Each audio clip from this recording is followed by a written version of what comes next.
exactly 2:10 a.m., Jamie pressed the button for the 9th floor. She was alone in the hotel elevator. At least, she thought she was.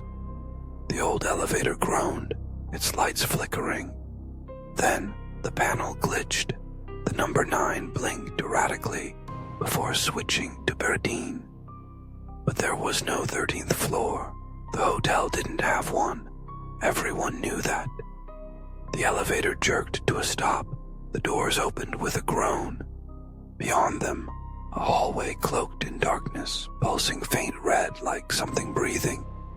Jamie should have stayed inside, but when she turned to press close, the buttons were gone, and the elevator had vanished. The hallway was impossibly long, stretching into shadow, cold, silent. The air tasted like dust and iron. Along the hallway were 7 doors, each marked only by a Roman numeral, door Y. A nursery, but instead of toys, rows of porcelain dolls lined the shelves. They all had the same face, hers. One turned its head slowly toward her as she stepped back in horror. Door 2. A flickering living room.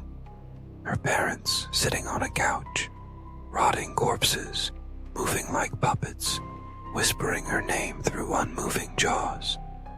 Jamie, why did you leave us? Door 3. A mirror, no frame, just a dull liquid surface in the middle of the room.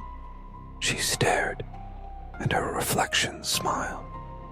Then the reflection stepped out. Jamie slammed the door shut before it crossed the threshold. Door 4. Her childhood bedroom.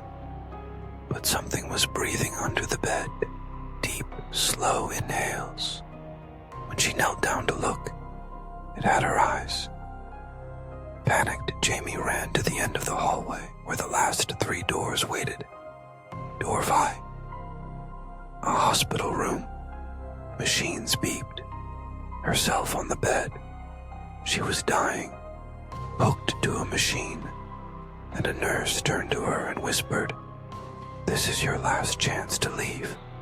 She turned around to run, but the hallway was gone. Door 6. The hotel lobby, but everyone was frozen, unmoving like statues.